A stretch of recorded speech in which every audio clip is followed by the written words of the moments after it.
Yo, halo! Kali ini ada handphone gaming lagi, tapi dari merek lokal nih, yaitu Mito 901.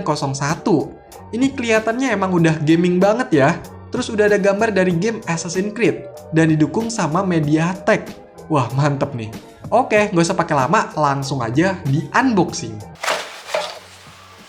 Di dalamnya, pertama ada unit handphonenya. Seperti biasa, ditaruh dulu. Terus ada baterai. Waduh, ini kok mau lepas ya? Kapasitasnya cuma 600 mAh. Tapi tenang, siapa tahu udah pakai teknologi super canggih nih, biar kapasitas kecil tapi tetap awet. Lanjut, dapat headset yang modelannya kayak gini. Dapat kabel data yang masih micro USB ya. Ada charger atau adaptornya yang bentuknya unik juga nih. Kecil dan enteng ya. Untuk outputnya 5 volt 0,5 ampere. Terus ada semacam buku panduannya gitu. Dan dapat disk yang dari tulisannya sih Super Game 4. Wah, ini isinya tuh mungkin kumpulan gamenya kah? Ntar dicek deh, semoga aja masih bisa nih. Udah, nggak ada apa-apa lagi. Ini silika gel udah buluk banget dah. Jadi inilah isi box dari Mito 901. Lanjut, cek unitnya. Nah, jadi begini penampakan asli dari handphonenya. Tapi bentar, ini agak-agak dekil ya, dan masih plastikan. Jadi dikletek aja. Oke, jadi ini saya dapat yang warna putih. Selain itu mungkin ada warna lainnya, saya agak kurang tahu, soalnya info-info dari handphone ini tuh minim ya. Di bagian depannya ini ada layar 2,4 inch. Di kiri atau atas kiri lah ya. Ini ada tulisan Mito, tombol-tombol kayak di pad sama pilihan gitu, dan earpiece. Di kanannya juga ada tombol-tombol angkanya gitu ya. Untuk di sisi kanannya ada mikrofon, di sisi bawah ada lubang micro USB dan tombol pengatur volume, di sisi kirinya ada lubang gantungan, ini nggak tahu lubang apaan ya. Terus ada jack audio, dan ini ada antenanya juga. Wih, gokil nih, handphone gaming dipakein antena pula. Terus kalau di sisi atasnya ini kosong ya.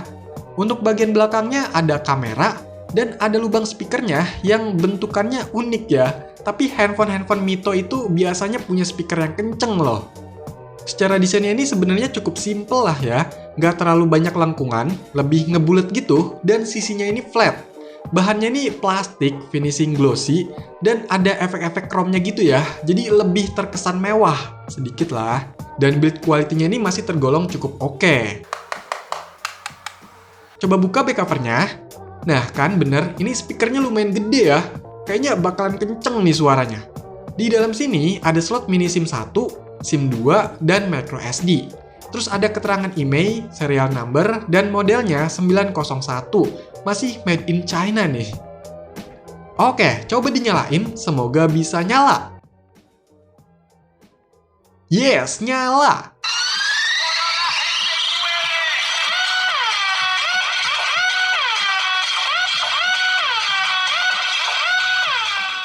Waduh, kenceng banget ya suara pas nyalainnya tadi. Heboh ya. Nah, jadi inilah tampilan awal dari Mito 901. Kayaknya nih handphone Assassin's Creed banget lah. Bisa dilihat dari wallpapernya juga ya. Untuk menunya kayak begini, ala-ala handphone Cina di zamannya.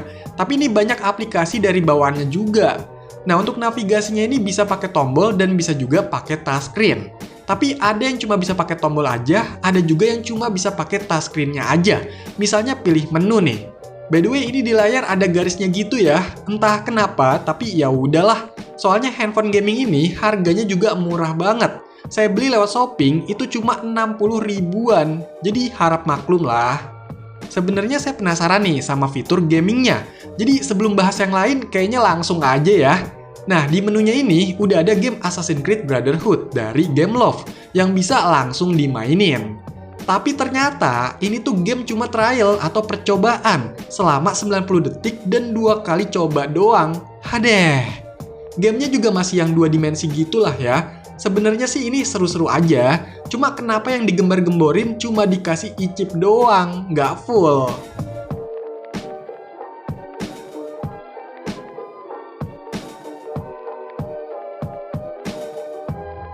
Tapi tenang, kabar baiknya handphone ini tuh support Java.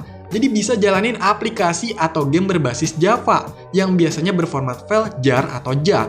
Cuma memang secara bawaannya ini malah belum terinstall gamenya sama sekali. Di sini baru ada Opera Mini 4. Ya udahlah, skip dulu ya. Terus ada menu permainan. Tapi lagi-lagi di sini ada keterangan kosong. Berarti belum ada gamenya juga nih. Hadeh. Mungkin gamenya itu harus diisi sendiri ya. Atau mungkin file-filenya itu ada di dalam disk yang dikasih tadi. Coba deh dicek dulu nih. Nah, ternyata di dalam disk bawaannya itu ada banyak banget file game dari Game Boy, Game Boy Color, sama NES.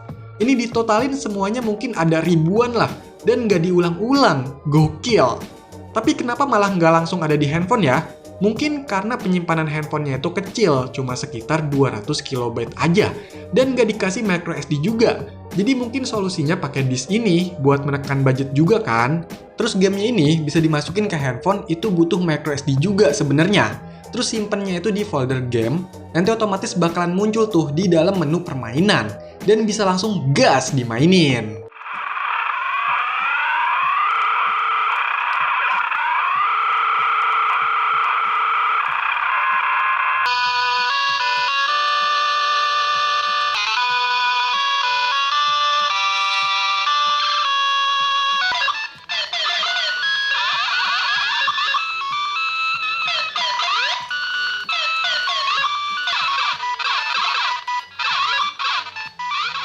Ya, jadi handphone ini ada semacam emulatornya gitu.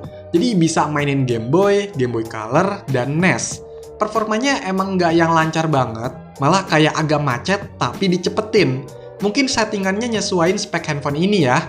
Tapi ya oke lah, masih bisa dimainin. Terus ada fitur save dan load state gamenya. Jadi bisa lanjutin tuh gamenya dengan mudah. Walau cuma satu slot ya. Bisa mapping tombol juga nih. By the way, tombolnya ini emang kurang enak karena di padnya kecil, terus tombol angka-angkanya ini mepet. Kalau kelebihannya sih ada backlightnya nih. Volumenya bisa diatur 6 level, tapi yang level satunya aja udah kenceng banget. Dan suaranya ini emang kurang bagus ya pas mainnya. Kadang hilang-hilangan atau ketinggalan. Nah, selain bisa mainin game dari konsol retro, handphone ini juga bisa mainin game Java dengan resolusi yang 320x240. Tapi memang pas main agak kurang lancar, bahkan ada juga yang nggak bisa dibuka gamenya, kayak macet gitu. Mungkin lagi-lagi karena keterbatasan spek dari handphone yang katanya gaming ini. Mito 901 ini dirilis sekitar tahun 2012, dengan harga waktu itu sekitar 400 ribuan. Ya terbilang masih cukup murah, apalagi dengan fitur embel-embel handphone gaming. Tapi ya dulu udah bagus juga sih, bisa mainin ribuan game dari berbagai konsol retro, bahkan dari platform Java. Memang ini tuh bukan smartphone, tapi masih handphone basic. Cuma dari fiturnya udah termasuk oke di zamannya. Selain game, handphone ini bisa dipakai untuk browsing, walaupun cuma didukung koneksi internet jaringan 2G. Nah, adanya dukungan Java juga bikin handphone ini makin asik. Soalnya bisa install aplikasi untuk baca-baca berita, bahkan sosial media. Semacam buat chatting gitu juga bisa pakai aplikasi Ibadi. Ada yang inget nggak nih? Katanya sih salah satu BBM versi Java. Cuma sayangnya, beberapa aplikasi Java yang membutuhkan koneksi internet kayaknya emang udah nggak support juga sih. Nah, sebenarnya handphone ini tuh bisa buat nonton TV juga. Tapi untuk yang siaran analog. Karena sekarang udah nggak ada, jadi ya nggak bisa dipakai lagi deh fiturnya.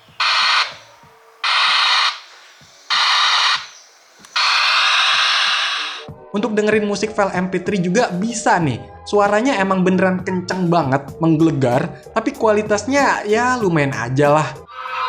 Tekad kami, Indonesia banggakan pernah mati.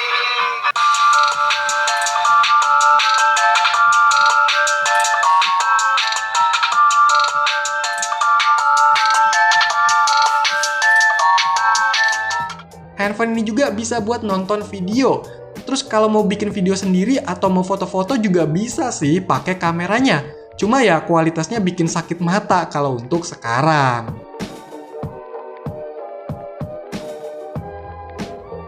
Oke, jadi ini adalah hasil perekaman video dari Mito 901. Menurut kalian gimana nih untuk hasil perekaman videonya?